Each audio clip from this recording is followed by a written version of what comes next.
gets a little shallow going up here, so I'm going to trim up the motor some.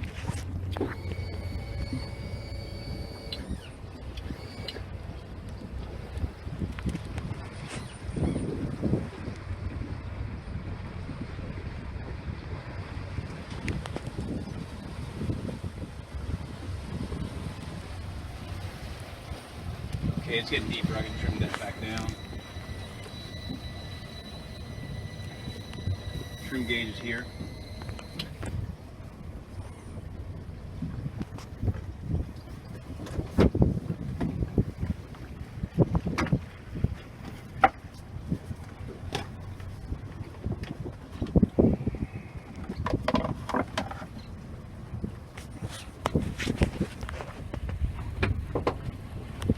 Get out here where it's a little cooler, and we'll start talking about your gauges and controls and all that. And your temperature coming up. They're 115 right now Fahrenheit. They really don't get much as hot as the old-fashioned engines run. These run about 135 with full bore in the middle of summer, full load. Trimmed all the way down. You have your RPM gauges on the outside. You have your GPS, your speed in the center, fuel burn, depth, and engine hours of your starboard motor. I set up another screen just like this on the other side, and that would give you the engine hours on the port motor. That's the only difference in the screen setup. Okay, you have a tilt wheel. Okay, this is the like the head unit for your power steering. And when I'm doing turns with it, just using the throttles, I try to set the rudder angle at 0. So the engines are completely in line with the center of the boat. You've got a control here for a lot of your lights. So if you're leaving the restaurant at night, walking down the pier, you can turn on your hardtop lights, turn on your spreader lights, turn on your courtesy lights, turn on your underwater light. You turn it all on to look cool as you approach your boat. Turn it all back off again. Okay.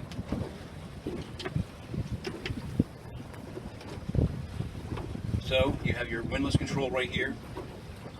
You have your trim tabs control right here. And the motors start like this. Okay, I'm going to turn them off. Keys off. Okay, so I'm going to start the motors. Key on. Start port. Start starboard. The Optimus head unit gives you a warning, just like the GPS or the chart plotter gives you a warning. You have to accept liability for whatever you do. It's not their fault if you have a problem, and it's your fault. Electronic controls, they're fly-by-wire, so the way they feel now, they're going to feel this way 10 years from now. They're really nice. You're not fighting a cable. It's all electronic. The trim tabs are in part to get the boat level when you're running down the river and you have wind pushing in one way and big people on one side of the boat. You can level the boat off certainly with them, but they're real. They really shine when. Let me show you. This is your boat. This is the water. Nice day, trimmed up, going fast. It's all good. Wind picks up, waves pick up. They start to pound the bottom of the boat. You trim your motors down. It's just quite not enough. You trim down with the trim tabs. Push the bow down. It really has a sharp entry up there, and it cuts through the waves instead of having the waves pound on the bottom. You're cutting through them. It makes a dramatic difference in a seaway. You'll see. We'll demonstrate it when we get a chance to do so. Okay, over here on the starboard side is your one of the ways you control your stereo system. Okay, press the button here, turn itself on. If I go home here, I've got a control here. I can run the stereo here, or I can run up there. Right now it's looking for a Bluetooth connection. Doesn't have one, so I hit source, and I go to FM, and I get an FM station right there. Okay, now you can turn it up, all the zones, front and back, here, or you can turn them up individually, like that. So it's easier. I find it easier to control the thing here than here. The buttons are bigger and words are bigger and all that kind of thing. So right now I'm going to turn it off. So I'm going to say this a couple times. Whenever you're in a screen, doesn't matter what screen it is, and you hit the menu, it'll take you to the menu that's pertinent to the screen you're in. Okay, in this case, the stereo system, and it's on FM, and tuning mode is auto, and power is on, but I want the power off, so I can turn it off right there. Just turn yourself off. Okay. Cover back on. go home with this thing. So bring it on in, Mr. Cameraman. You can see all that. I just hit the audio visual gauges and controls. You have all these gauges, some of which you're going to use a lot, some of which you're not going to use much, if at all. Okay, I'm going to take you to the ones that are everyday up and down the street switches that you're going to use. You don't have any radar, but you still have icons for it. Sonar, you have all these things that you don't have. Okay, charts, got all these things that you don't have. Combinations, some of which you have, some of which you don't. So I put what you do have and what you're most likely to use in favorites. Okay, I have not discovered how to get rid of the icons for things you don't have. When I figure that out, I'll do it next time you're back. So anyway, go into favorites. Go to your engine gauges by Yamaha. Okay, port engines in neutral, starboard engines in forward. Okay, so this is showing no light. So if I put it in gear, now it's showing it's running. We're burning 2.7 gallons per hour. So we use 2.7, we're burning 1.5 an hour. We're getting 2 miles a gallon at this idle speed right here. And then you have all your temperatures and pressures across the bottom. That's great for some people. This is more my speed right there, just like I had on the other screen. You've got all these engine monitoring icons. Now this looks like it's analog, old-fashioned, but that's just deceiving. It's all digitally driven, it's all electronic, it's all accurate. If you didn't like that, you can change it to look like something else. You can change it to look like something else even stranger to me.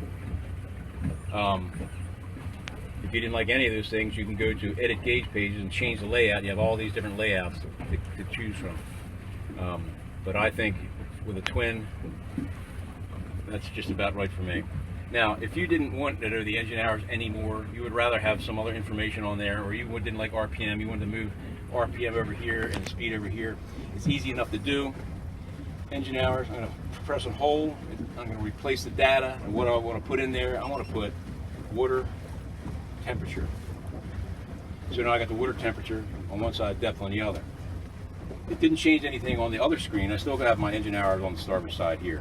But you can do that with any of these readouts. You can change it to something that you prefer to have than what I've already put up there. I'm going to change this back in engine hours just to show you one more time. Engine, find hours, pick the port one, all done. Okay, so going back home again, your media, we already looked at that. Okay, hit devices, pick that device, it's turned off. Okay, not a problem. Going back home, switching, this is where things start happening. Okay, you got all these switches that run all your everyday stuff. You got your deck courtesy lights, for example. Okay, you have your hard top lights over our head. You have underwater lights. Okay, turn them off. If you hit the button night running, it's programmed to have your nav light on and your all around white and your courtesy lights on the deck. If you just wanted the nav lights, you just press that button there and it would turn just your nav lights on, not the courtesy lights. Service light, I should have had that on when we were looking in the behind the back seat there. That lights up that compartment so you can see what's going on in there. You've got bilge pumps, port and starboard. Okay, they're automatic, of course, and they're always wired up. Even if the batteries are turned off, they are active and standby mode. Now, you don't have the little red light on the dash anymore to tell you if the bilge pump is running. So what happens when you're running around and the bilge pump turns on because you got water in there? It just sends up a message and you just say, okay, port bilge pump running. Live well lights for your live well, obviously. That's a live well pump right there. Then you have these fish boxes. Okay, port side. There's a little bit of water in there from cleaning. It's macerating it and pumping it over the side. Same with the starboard fish box. Pumping over the starboard side. That's the fish boxes on the floor. You got a fish box up forward that pumps out up forward down there. That's your overboard discharge button. If you're going to pump waste overboard. Your raw water wash down and your fresh water pump. So we got fresh water coming out of that one. Okay, the cap was on the other. You've got spreader lights forward, one forward and two aft. And this power LED thing is this little light up here. Okay, it's got four different settings: off, low, medium, and high. It's on high right now. It's good to have that and leave it on. You're walking down the pier, you think you're all tucked in for the night, and you're going home and air conditioning, and you look back and you see you left your batteries on. It's not, your battery charger's not plugged in. So you might want to go back and turn the lights off. That's just an indicator. Speaking of battery charger, I did not mention, Mr. Cameraman, why don't we show him where the pigtail for the battery charger is? Right there.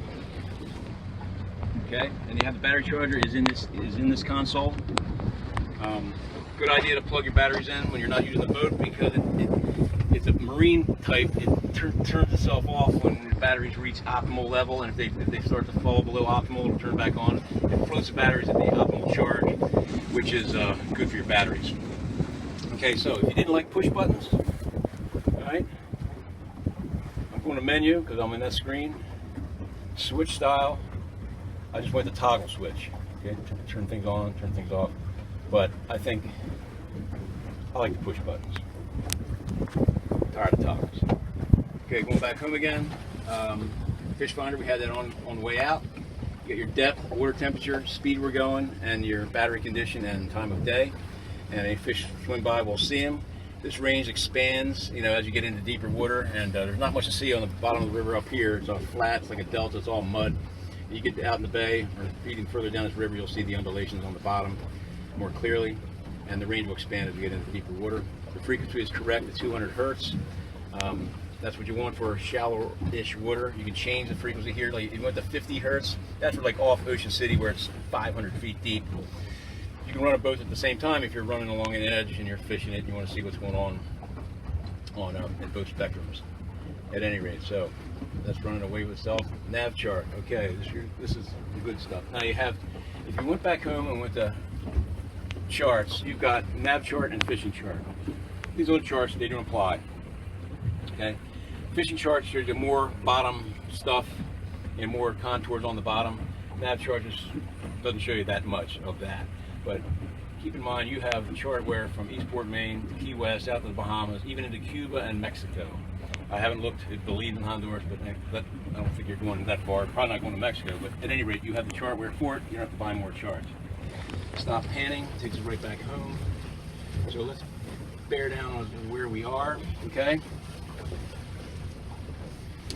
All right, back river. We are headed pretty much south right now, and this is set for heading up. So the way we're headed is on the top of our map. I know there's a green marker down there somewhere, and you can see it right here. It appears up on our chart. Now you see these tracks is where the technician went out and ran your boat and made sure everything worked correctly. Okay, we're in a couple circles, backed up, did a bunch of things. So we're going to erase those tracks. I'll show you how to do that in a moment. But first, we need to get back to where the boat is. So we hit stop panning. It takes us back to our boat. Okay. So here we are on Back River. There's one restaurant not open. I heard there's some open up there in Middle River. And I heard Crazy Tuna kicking off their pre-COVID or post-COVID party tonight. So I want to go there. Press that. Okay, so that's where it is, Crazy Tuna, and hit auto guidance. And this thing will calculate a course for me. Down Back River, out in Hawk Cove, up Middle River, and there we are. Start navigation. Okay, it's 12.2 miles from here. At this speed, we'll get there at 5:45, right on time.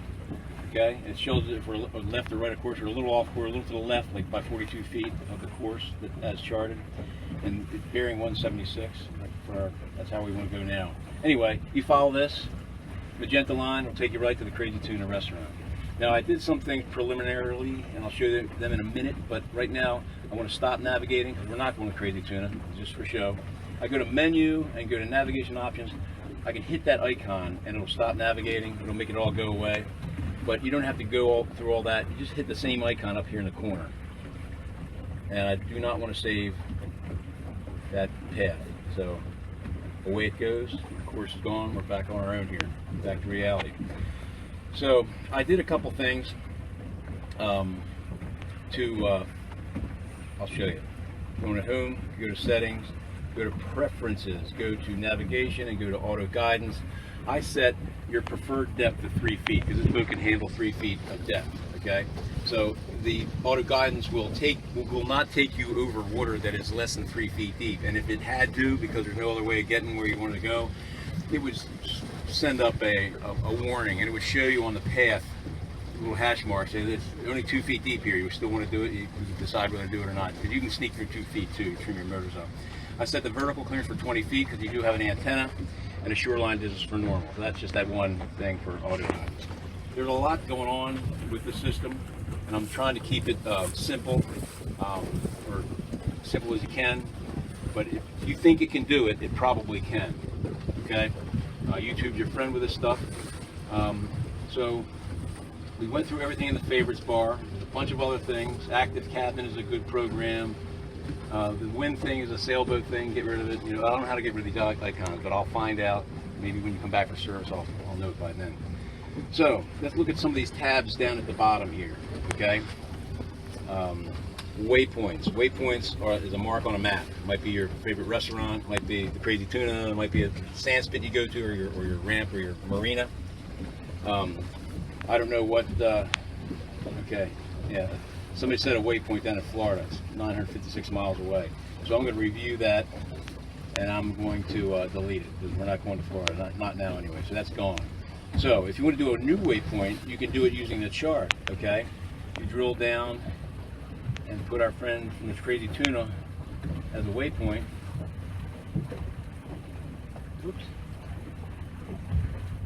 Set position. It just saved it. Okay, and we can go navigate to using auto guidance. Here we go again. I've already been to the Crazy Tuna once, but it's taking us back to the Crazy Tuna. That's just showing you how you can set a waypoint and navigate to it. I'm going to cancel it all gone. Stop panning, center us again. That's waypoints. Now info, a lot of stuff going on with the info button. It gives you tides and currents, okay? Nearby stations, I'm going to pick North Point Paso River, so we're coming off a high tide. It's going to be low at 4:19 this afternoon. Make that like 7 o'clock this afternoon. And you can do the next day, previous day. You can move it all back and forth, okay? It's got the celestial information, sun and moon, sunrise, sunset, all that kind of stuff. How does it know? I don't know, but it knows. So user data, you have to go get back to your waypoints again. You can go to your tracks. Okay, say you went somewhere, had a great time. You can save a track as a route for future reference. Okay, you do have a memory, a finite memory in the tracks, and if it fills up because you just never erased any of them, it'll either stop making new tracks or it'll start deleting old tracks, or both. Okay, I've seen both happen. So what you want to do on occasion is clear the active tracks.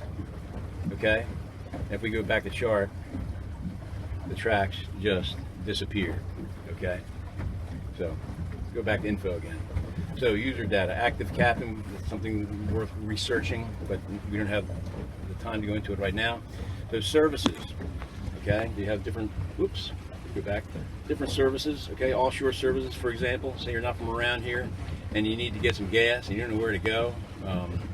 Heck, I'm going to pick one, Norman Creek Marina. You can call them up, see if their gas docks is open, then you can use auto guidance to get you to the Norman Creek gas dock. They have high tests too. So at any rate, cancel auto guidance, goes away. Stop panning takes us back to where we are. Going back to information again. Trips and graphs. So this boat has gone almost 5 miles. It's gone 58.5 miles an hour. Used 3 gallons of gas doing all that, and all that stuff is there. So let me tell you a little bit about how we set these boats up and what happens when they come from the factory. The engines come from Japan with no oil in them, okay? They've been run in Japan for testing purposes and crated up and shipped. They end up on the back of this boat. Sportsman mounts them on, they rigs them up there, and the boats come to us with no gas in the boat, no oil in the engines. We oil them up, gas them up, put the props on them. The technician does all that, and he makes sure everything turns on and turns off, and he takes the boat out and runs it at almost full speed just to make sure that the props are correct for the boat and everything working as it should. And he parks it, and then here we are. So that's why I have a 58 mile an hour maximum speed on there. So I'm going to go ahead and reset all. Everything goes away, starts all over again. So when you take possession of the boat, you can reset all, and or you can do it every time you go out. You can reset it, see how far it went, how much fuel you used, all that kind of stuff. We're just accumulate a whole summer's worth of information there. But that's your trip. Going back again. Other vessel owner's manual. This is a good one. Okay. You have the Garmin owner's manual built in on this side, not on this side. and then the 282 owner's manual. We open it up, and it's like looking at the pretty pictures and all that, but we want to find out something about fuel. How much fuel does this boat carry? So FUEL, done. It's going to take me to wherever it says fuel. Okay, so I'm going to hit a page. There we go.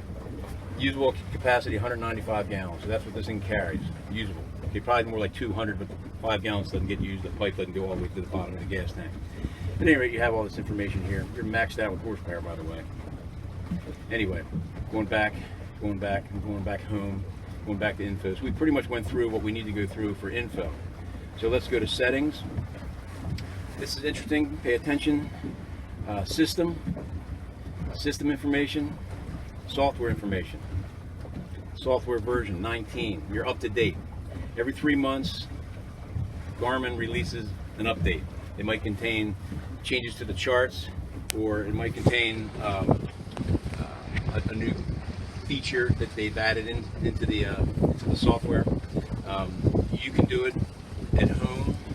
You can go to Garmin's site. You can download onto a chip the latest software version and bring the chip down to your boat, open that little door, put the chip in there, and just follow the directions. It says update, you hit yes, and it says don't turn anything off until it's done. So come back a half hour later, it'll say restart, and you have the latest software version. You don't have to do that, but why not? It doesn't cost anything. So going back. Okay. So menu, I just hit the menu button, and we're just in a kind of a home screen with not much going on. We can change the background, okay? If you like the charcoal, you got it. If you like the sunsets, you got that too. If you like nautical, which I do, that's what we got. So you can change it. That's how you change the background. What else here? Mark, okay? This is interesting. Your hat blows off, you hit mark. It marks it on your chart plotter, and you can go to waypoints and take yourself back to where your hat fell off, or where you caught the fish, or whatever happened. It marks it on the map immediately. Now you have a VHF radio here. Let's turn it on. Let's turn it on.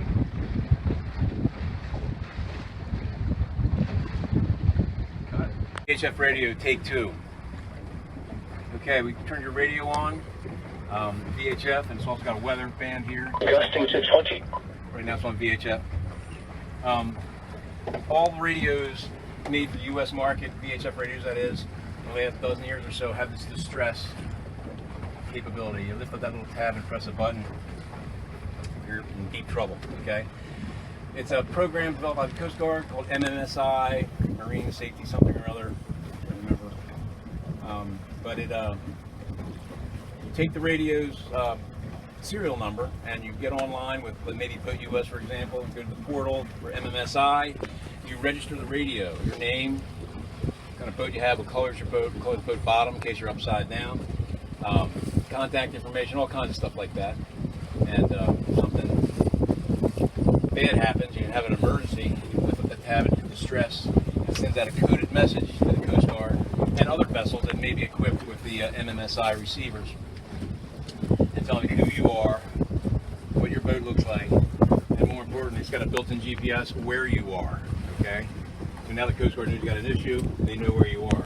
Well, Garmin's went and kicked it up a notch, okay? They have this SOS button right here, okay? I was afraid to touch it until a Garmin lady showed me what it all does. Hit SOS, and you get this listing of terrible things that could happen, okay? So you hit collision, okay? It just sent that information to the radio.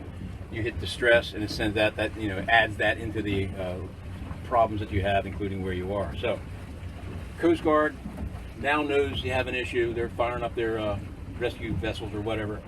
But your first mate, because you're trying to keep the boat from sinking, is on the radio calling Mayday, Mayday. This is the boat's name, the latitude and longitude. We had collided. We had 4 adults on board, whatever. Okay. Coast Guard, 20 miles away, be an hour before they get to you. Somebody just over the horizon. Here's your Mayday. You just told them where you were. Hopefully they come and help you out. So probably never use this. Nice to know you have it. Along with the MMSI, I would register the radio.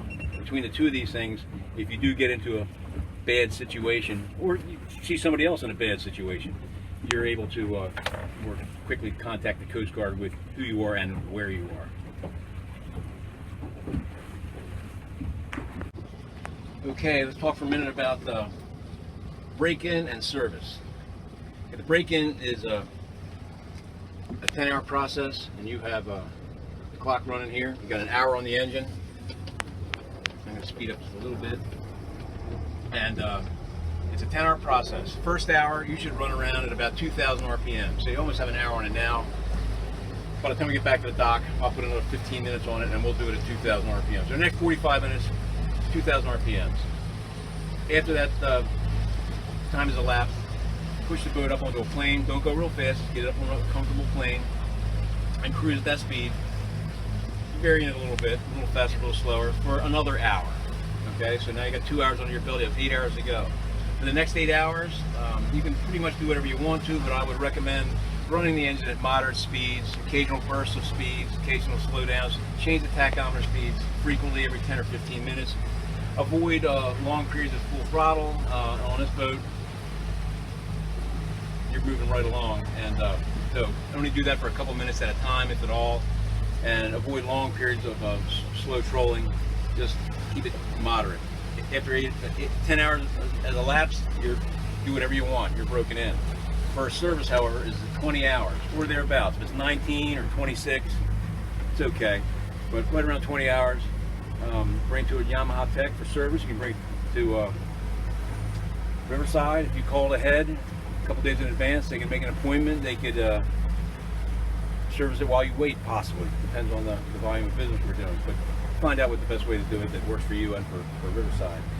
So at that first service, they change the oil filters, lower unit oil, fuel filters, change all that stuff. Just give the engine a once over, make sure everything's good, and it usually is. And then you're on your own for the next 100 hours, or 100 hours, or the end of the season, whatever occurs first. And that will be your sequence going forward. Every 100 hours, have the engine serviced, or at the end of the season, have it serviced, and you're good to go. So that's about it. I think we did what we needed to do. We're going to go look at your trailer. This boat came off a trailer that was belongs to the house. It was on that trailer when your new trailer arrived. We'll go look at it, go over it with you, so you know what you got there. Okay, we're gonna use your trim tabs, show you how they work or how effective they are. There's not many waves here, but we'll show you how effective they are. I'm gonna jump the boat up on a plane.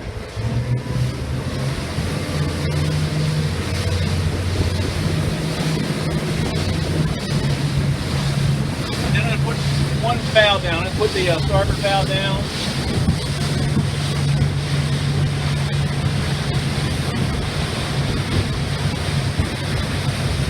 Okay, they're going to put the port valve down.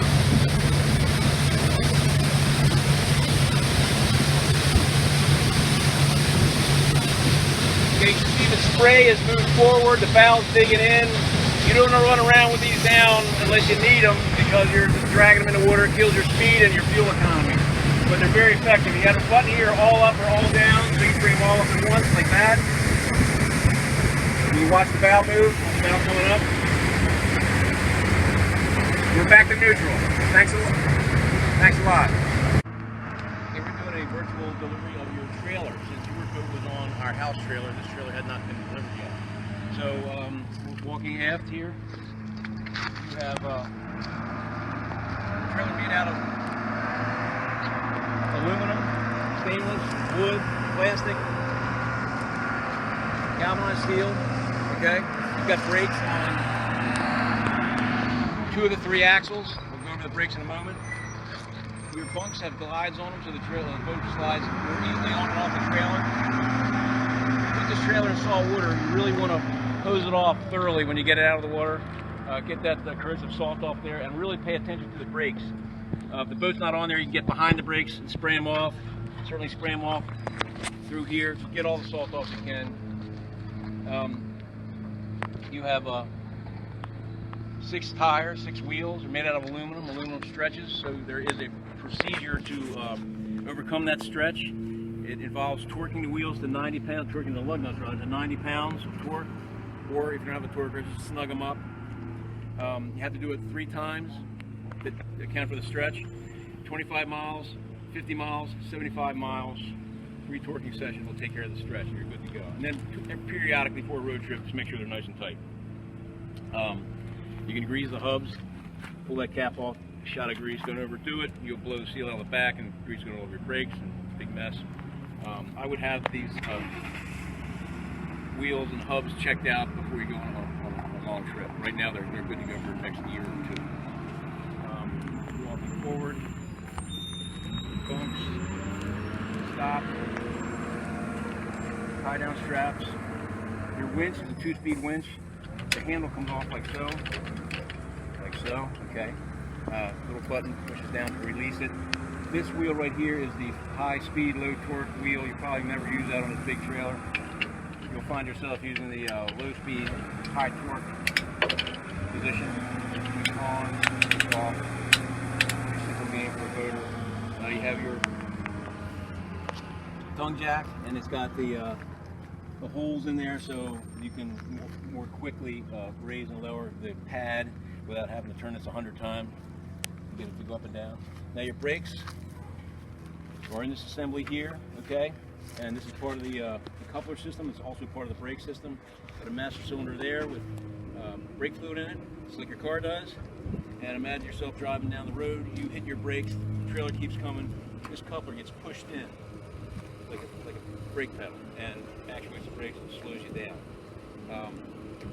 This pin right here that would normally live in here to keep the coupler on, okay, lives in here when you're riding around the yard with our equipment, okay, to keep the brakes from going on. Your truck, however, probably has a 5-wire pin set up. If it doesn't have it, it's got an adapter for it. This 5th pin is hooked up to your backup place. You drop it into reverse, sends a charge down here, solenoid kicks in and locks the brakes out so you can back up without having to move the pin around. You've got some safety features on this trailer. Of course, you have your safety chains that connect to your tow vehicle. So if this fails, even with the pin in it, the chains will save your life. If the chains break, you got one more thing that's going to help you out here. This connects to your tow vehicle. You should loop it in like so it's secure. Imagine the trailer breaks away. This gets yanked out, pulls this lever, brakes go on full blast, trailer slows down and stops, and it's not as bad as it could have been if you didn't have this, okay? There are some, yeah, that's about it. I think we covered your trailer.